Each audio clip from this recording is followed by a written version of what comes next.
Straight ahead on an all-new city span, public safety, revitalization, and good government, each of them in the spotlight. Our new city council is settling in. Members put together their vision for the next few years. We'll recap the retreat and put some focus on the mission. Plus updates from the new arena to Broughton Street. The latter set to brighten Savannah's downtown retail destination. We have plenty from our public safety sector, including a push for citizen snitches, where your assistance in solving gun crimes could put some cash into your pocket. We'll rope you in with Savannah Fire Rescue's story, the importance of technical rescue training, and how our firefighters are at the top of the list. Plus, it's tax time, a big tip on where you can get yours done for free. And are you hungry for history? Well, we have some for you. So settle in. City Span is coming at you right now.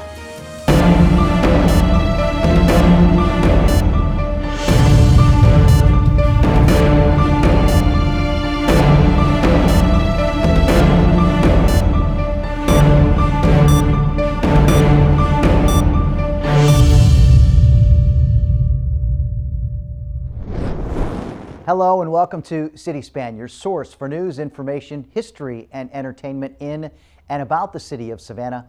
I'm Ken Slatz. I'll guide you through the next half hour. We're going to start with a clear vision, or at least a pathway for that vision. Our newly sworn-in city council members participated in a two-day visioning workshop. In it, they placed their plans on paper. Here's our Amanda LeBreau putting it into focus. Dozens of ideas and priorities taped to the walls after 2 days of work by the Savannah City Council. The first topic members had to tackle, the city manager search. It's one of the most significant decisions this council will make, and they shared some of the qualities they want to see in that new leader. The new city manager will be invested in the progression of the city from a management perspective as well as a constituent perspective. The city manager who has a proven track record of personal integrity, ethics, and character. Embrace the concept of equitable development and understand a new urban design theory. A city manager who is coming from a community with a viable sustainability plan.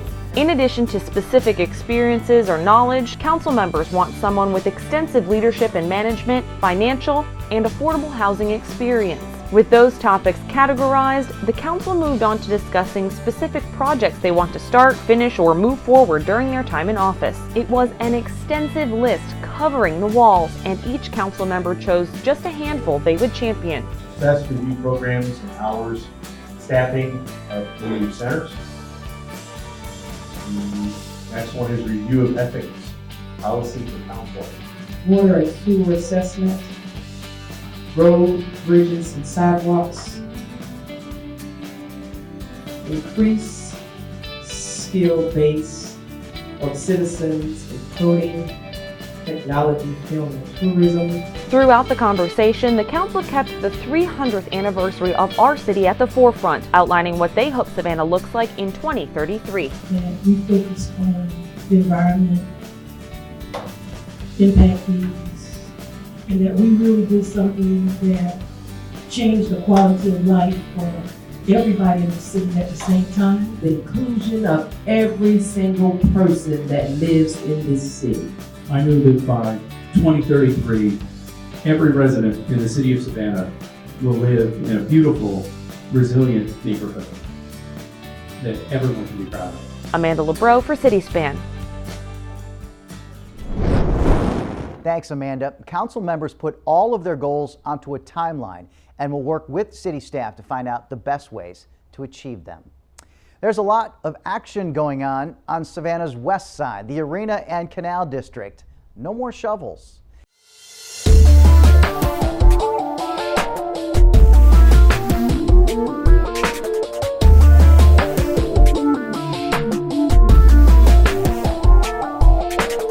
It's now bulldozers and front-end loaders. Contractors are clearing the land for the start of construction for the Savannah Arena, a $165 million SPLOST-funded project along Stiles Avenue just north of Gwinnett Street.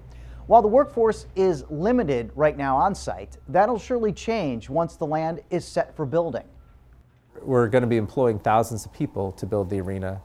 So we have to sort of figure out the logistics of how you move people in and out of that. So it's the arrangement of the trailers. A lot of the stuff that you just don't see right now, which is a lot of the site work, a lot of the underground utilities, that stuff has begun. Coming up next will be the foundational work. We're driving huge piles into the ground to support this massive structure. The massive structure will replace the outdated Civic Center. This site will house a 9,500-seat arena with all the modern amenities for sports, concerts, and other entertainment. It's expected to be complete February 2020. A major downtown streetscape project is close to getting underway. Phase 1 of the project addresses Broughton Street.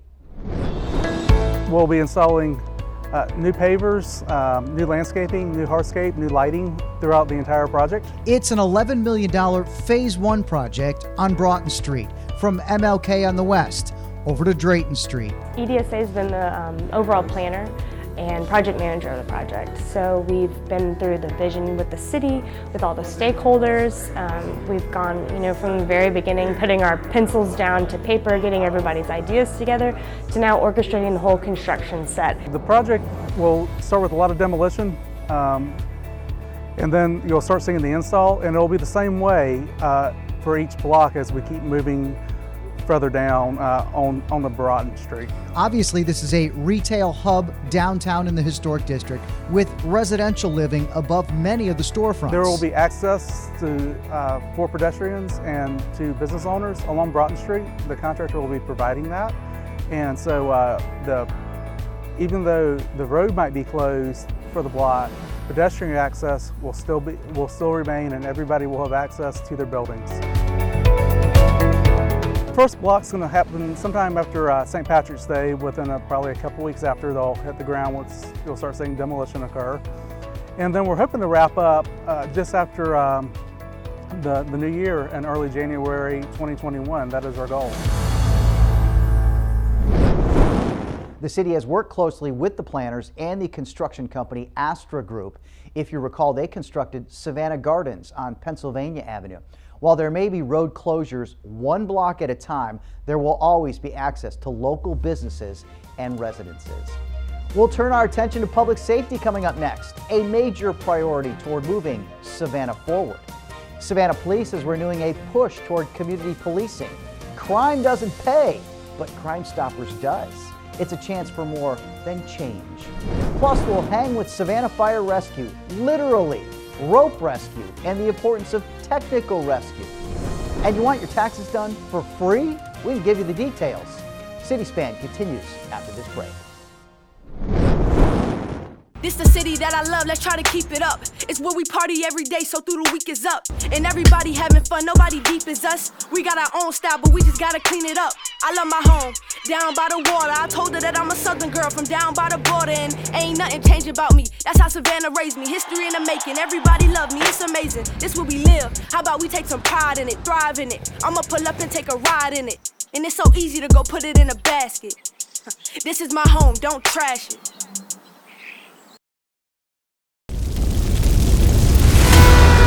When you dial 911 for a structure fire here in Savannah, you will get at least 25 firefighters on your scene. It's a lot more than just putting out the fire and then going back to our station. We will stay there and make sure that the citizens are taken care of.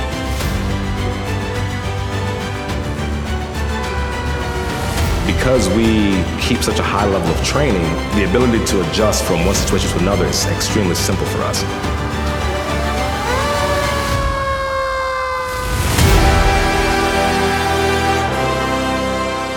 Savannah Fire is an internationally accredited agency and is an ISO Class 1 department.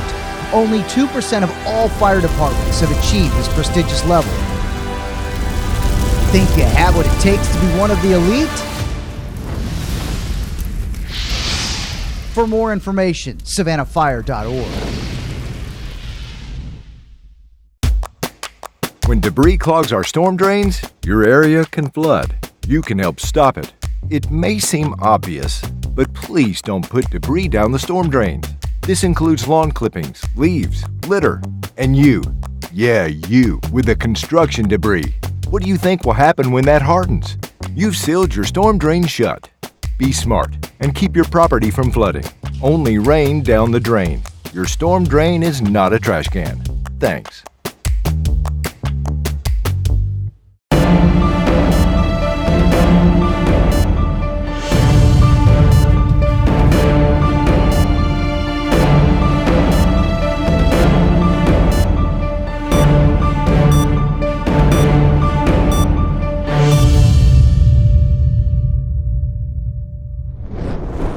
Welcome back to City Span. Turning to public safety and a topic at the top of the list in most cities and beyond. That's gun violence.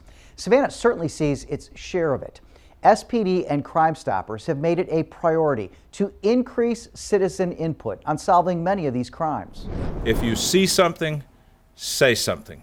If you know something, say something. Larry Branson's the head of Crime Stoppers, kicking off an initiative to use social media as one aspect of an aggressive approach to let citizens know their help is needed and appreciated. They're never identified. They never have to testify. They never have to sign a piece of paper, and we provide cash money for that information. And we don't care who you are, and we don't care why you step forward with this information.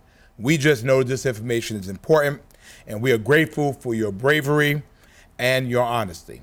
There's a saying in several communities that snitches get stitches and end up in ditches.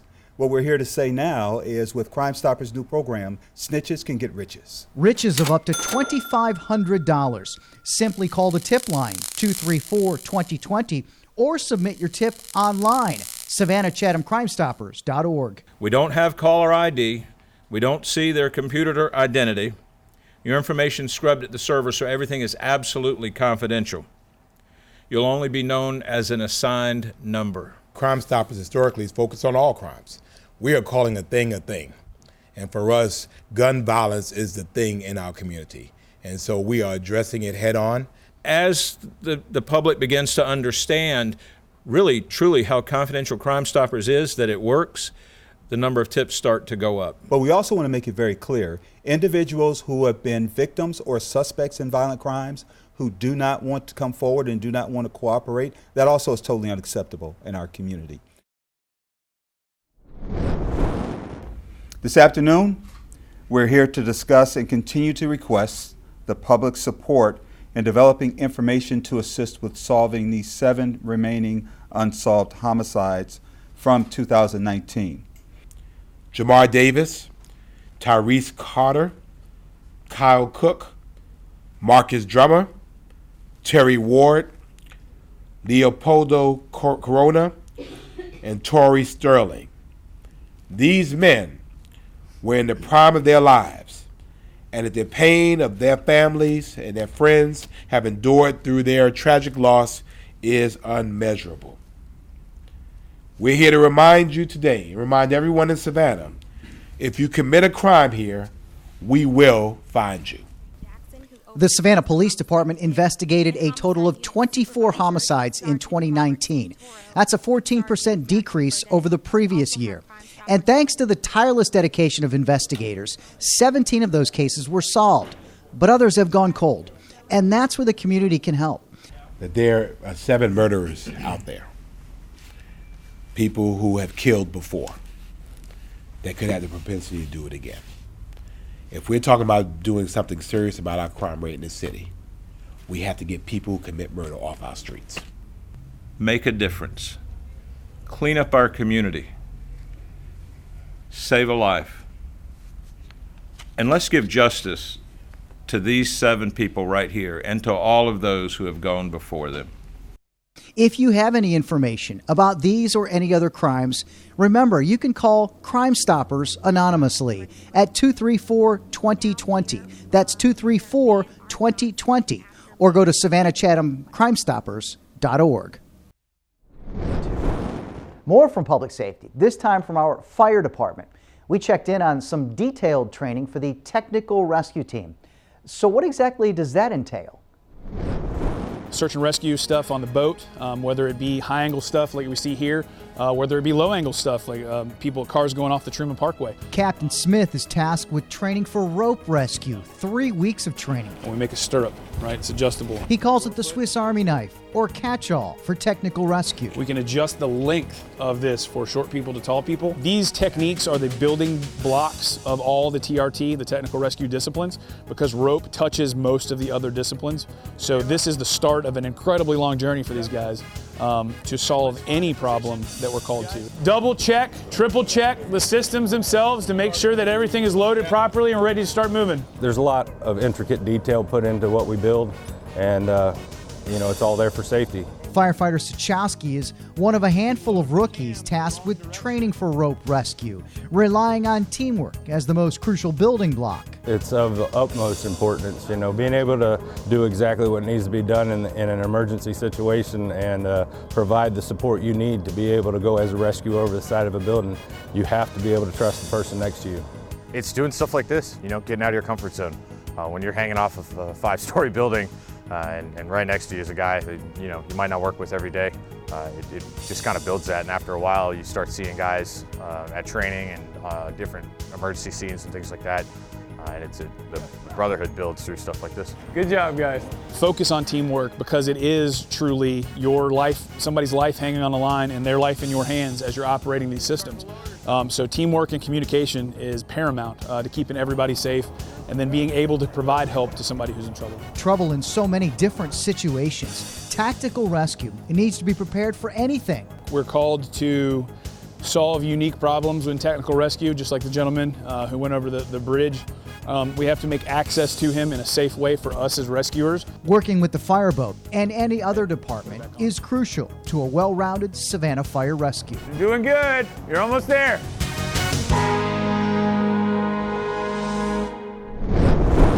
The technical rescue team isn't just confined to one department. Personnel fully trained work throughout the city in their respective companies. Time for one more break. Are you hungry for history? We'll introduce you to Flora, Butler, Abbott, Sengstacke. It's a plight from slavery to the Chicago Defender. But straight ahead, tax time is here. We have a way you may be able to have your taxes filled for free. You're not going to want to miss that. City Span, we'll be right back on SGTV. Hey, I'm Savannah Dan, the tour guide in Savannah. Downtown Savannah is special because of the squares. There's no other city in America that looks like this. We're the #1 walking town in America because everything's flat as a fritter. We've got 22 gorgeous squares. We got azaleas, we got camellias, we got oak trees that are going on 200 years old. And it is a sight to behold. People come from all over the world and they walk through the squares and they look up in amazement and go, your city is so beautiful. And I always look at them and say, thank you. And we're gonna try to keep it that way. We're a great town that likes to hand you a cocktail and let you walk out the door with it. We got a lot of great restaurants, one of the top 10 foodie destinations in the US. You're walking down the street, you've got a plastic cup, a styrofoam cup, you got a bread wrapper, whatever. We got receptacles in every square. Everywhere you go, there's a trash can. Use them. Throw your trash away. Savannah's our home. Don't trash it.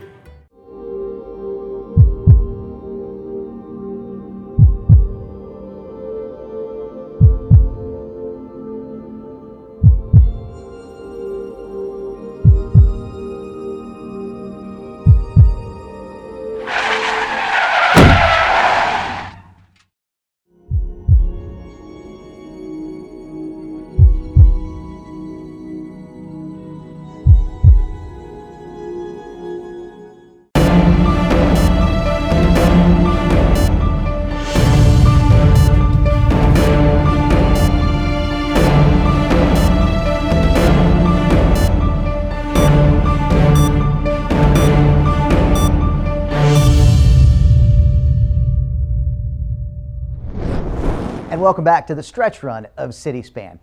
It's that exciting time for taxes. Well, not really, but it is the season, and like it or not, we got to get them done.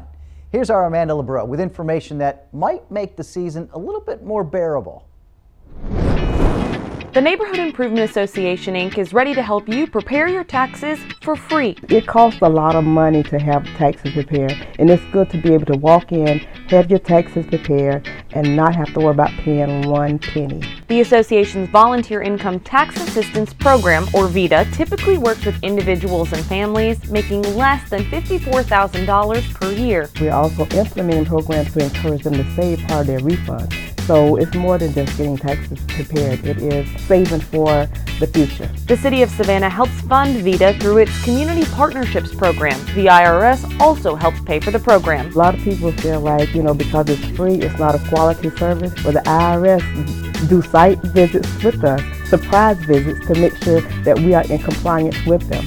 We do a quality service. Simmons says fulfilling this need for her neighbors keeps her motivated. We have long hours, and when we leave at the end of the day, we still have a smile on our face because we know we have helped the community. They're still looking for additional volunteers to help prepare taxes this season. No prior experience is needed, but there is required training to become a certified tax volunteer before starting. You can find more information about the program and learn how to volunteer at niacdc.org. Amanda LeBreau for CitySpan. Thanks, Amanda. If you are going to have your taxes prepared here, take a look at the list on your screen. You must bring these documents with you so volunteers can fill out your forms correctly.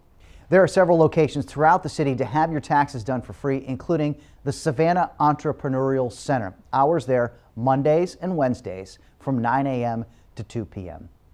Well, you ever heard of the Chicago Defender? It was perhaps the most influential African-American newspaper of all time, and it was founded by a man from Savannah, Robert Abbott. His mother, a former slave, raised her son to accomplish greatness in the face of the Jim Crow era. She's the subject of our Hungry for History segment. But she is an important part of Savannah history. Flora raised her son, Robert, on Savannah's west side, in the Woodville neighborhood. And she said that you must be the leader for the younger children. You must be the one to show them the way.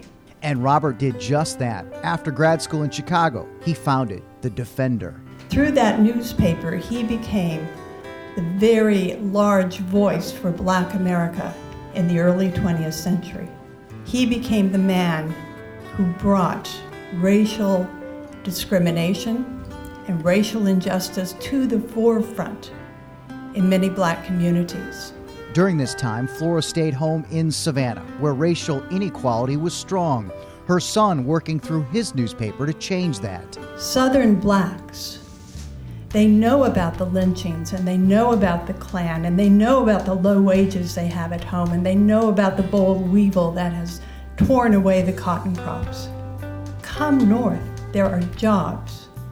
Robert Abbott was at the head of this great migration movement. He was the eloquent prophet calling people north. Flora died in 1932, certainly not having been in the spotlight as her son, who is remembered through an historical marker erected in 2008 at the location of his boyhood home. And when I read that marker, there's no mention of Flora Sengstacke. But in her own way, her life was just as remarkable as her son's. It seems to me that this commemorates not only the great Robert Abbott, but the equally formidable Flora, Butler, Abbott, Sengstacke.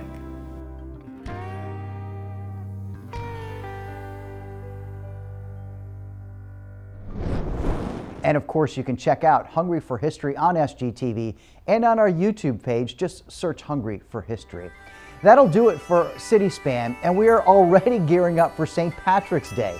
Please keep it tuned to SGTV for all your news, information surrounding our city's largest event. You can also visit our website, that is savannahga.gov, or check us out on social media. We are active on Facebook, on Twitter, and on Instagram. I'm Ken Slatz. Thanks again for watching, and thanks for making Savannah your home.